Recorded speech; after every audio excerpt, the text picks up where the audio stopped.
చాలామంది నేను ఆయన్ని మారుస్తాను అని కొంతమంది వివాహం చేసుకున్నారు స్త్రీలు. కొంతమంది పురుషులు కూడా నేను ఆమెను మార్చుకుంటాను అని వివాహం చేసుకున్నారు.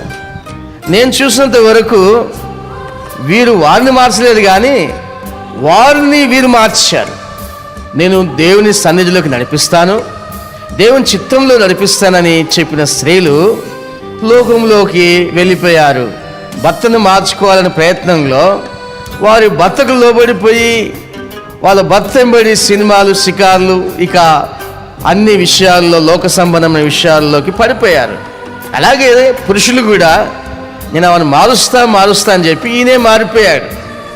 నా ప్రియ సహోదరులారా, చూడండి, భక్తికున్న శక్తి ఎక్కువైతే ఆ పాపంలో ఉన్న వ్యక్తిని బయటికి లాగొచ్చు, కానీ భక్తిలో ఉన్న శక్తి తక్కువ ఉంటే గనక ఒక వ్యక్తి పాపములో పూర్తిగా మునిగిపోయిన వ్యక్తిని బయటికి లాగడం కష్టం.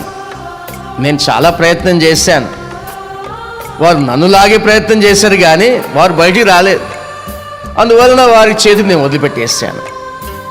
నేను ఎక్కడ అపవిత్రమైన కార్యాలలో పాలు పొందవలసి వస్తుందో అని చెప్పి నేను వారి చేయి వదిలిపెట్టడం జరిగింది. ఇక దేవునికి అప్పగించా. దేవుడా, ఆ మనుషుని నువ్వు రక్షించు అని ప్రార్థన చేయడం ప్రారంభించా.